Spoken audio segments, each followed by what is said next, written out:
যে যেতিয়া কুৰবানী আমাৰ মানে প্ৰচলিত হৈছিলে তেতিয়া গৰু নাছিল।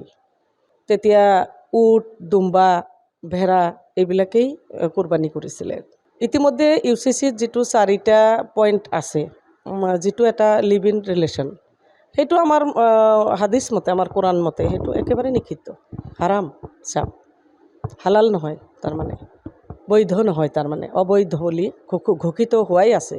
এইটো আমাৰ কাৰণে খুব ভাল পদক্ষেপ। আৰু যিটো বহুবিবাহ, আমি জানো আমি নাৰী, এজন নাৰীৰ গিৰিয়েকে যেতিয়া তেওঁক থৈ পেলাই বিয়া পাতে, দ্বিতীয় বিয়া পাতে, সেই নাৰীজনৰ সমাজত মই বহুত দেখি পেলাই আহিছোঁ কিমান তেওঁলোকৰ যে মানে আলাই আথানি অৱস্থা হয়।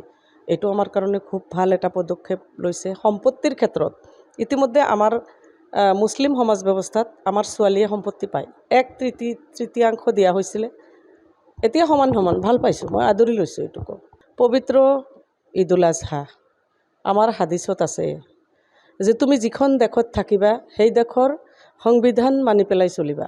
গতিকে আজি এইবাৰ আমাৰ পবিত্ৰ যিটো ঈদুল আজহা, ইয়াৰ কুৰবানীক লৈ পেলাই আমাৰ অসমৰ মুখ্যমন্ত্ৰী মাননীয় হিমন্ত বিশ্ব শৰ্মা ছাৰ, বিভিন্ন দল সংগঠনে যেনেকুৱাকৈ কুৰবানীৰ প্ৰতি এটা আহ্বান জনাইছিলে, আমাৰ মানুহে সেই আহ্বানক তেওঁলোকে শিৰ নত কৰি পেলাই মানি লৈছে। যে যেতিয়া কুৰবানী আমাৰ মানে প্ৰচলিত হৈছিলে তেতিয়া গৰু নাছিল। তেতিয়া উট, দুম্বা, ভেড়া এইবিলাকেই কুৰবানী কৰিছিলে। কুৰবানীটো মনৰ কথা, আত্মাৰ কথা, আৰু পৰম দয়াময় মহান ৰাব্বুল আলামিনে কবুল কৰিবনে নাই তাৰ ওপৰতো কথা আছে।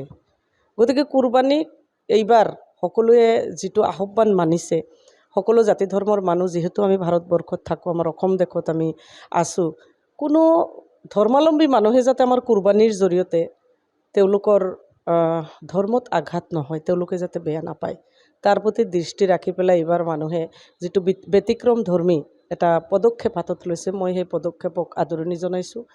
আৰু সকলোৱে খুব শান্তি সম্প্ৰীতি বজাই ৰাখি পেলাই কুৰবানী কৰিলে, আমাৰ সমন্বয়, আমাৰ অসম, আমাৰ ভাৰতবৰ্ষ। ইতিহাস সদায় সলনি হৈ আহিছে, যুগৰ লগত ইতিহাসৰ সলনি হোৱাটো দৰকাৰ, প্ৰয়োজন। আমি সদায় যে এটা গতিত চলিব লাগে সেইটো নহয়।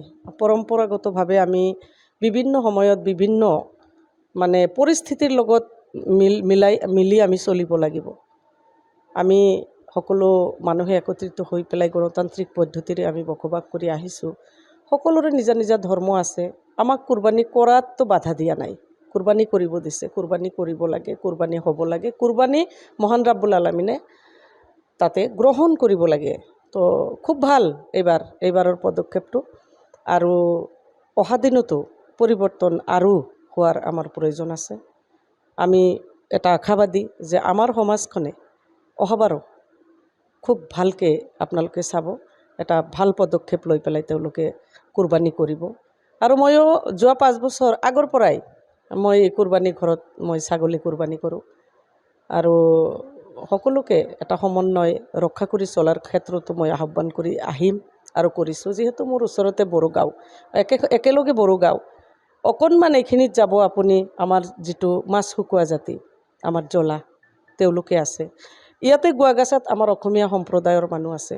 গতিকে আমি সৰুৰে পৰাই একত্ৰিত হৈ পেলাই বসবাস কৰি আহিছোঁ। এইবাৰৰ পদক্ষেপটো মই সকলো আমাৰ ধৰ্মাৱলম্বী মানুহখিনিকো মই খুব ভাল পাইছোঁ, আৰু তেওঁলোকৰ যিটো পদক্ষেপ মই আদৰি লৈছোঁ, গ্ৰহণ কৰিছোঁ। ইতিহাস সলনি হ'ব, ইতিহাস সদায় একে নাথাকে। যোৱাকালি যিহেতু অসম বিধানসভাত UCC গৃহীত কৰা হ'ল, এই সন্দৰ্ভত কি ক'ব? যিহেতু UCCক লৈ যিটো ইউনিফৰ্ম চিভিল কোড, এই চিভিল কোডৰ জৰিয়তে আমাৰ বিশেষকৈ মই নাৰী সমাজ অকল নহয়, যিটো নিয়ম, সেই নিয়মত মই দেখোঁ আমাৰ কোনো অসুবিধা নহয়। ইতিমধ্যে UCCত যিটো 4টা পইণ্ট আছে, যিটো এটা লিভ ইন ৰিলেশ্যন, সেইটো আমাৰ হাদিছ মতে, আমাৰ কোৰআন মতে সেইটো একেবাৰে নিষিদ্ধ, হাৰাম, চাপ, হালাল নহয়, তাৰমানে বৈধ নহয়, তাৰমানে অবৈধ বুলি ঘোষিত হোৱাই আছে। এইটো আমাৰ কাৰণে খুব ভাল পদক্ষেপ। আৰু যিটো বহুবিবাহ, আমি জানো আমি নাৰী, এজন নাৰীৰ গিৰিয়েকে যেতিয়া তেওঁক থৈ পেলাই বিয়া পাতে, দ্বিতীয় বিয়া পাতে, সেই নাৰীজনৰ সমাজত মই বহুত দেখি পেলাই আহিছোঁ কিমান তেওঁলোকৰ যে মানে আলাই আথানি অৱস্থা হয়। এইটো আমাৰ কাৰণে খুব ভাল এটা পদক্ষেপ লৈছে। সম্পত্তিৰ ক্ষেত্ৰত ইতিমধ্যে আমাৰ মুছলিম সমাজ ব্যৱস্থাত আমাৰ ছোৱালীয়ে সম্পত্তি পায়, 1/3 দিয়া হৈছিলে, এতিয়া সমান সমান ভাল পাইছোঁ, মই আদৰি লৈছোঁ এইটোকো। ঠিক তেনেকুৱাকৈ বিভিন্ন যিখিনি মানে নাৰী সমাজৰ কাৰণেও যিবিলাক পইণ্টছ আছে, এইটো একেবাৰেই আদৰণীয়, আমাৰ কাৰণে একেবাৰেই কোনো অসুবিধা নহয়।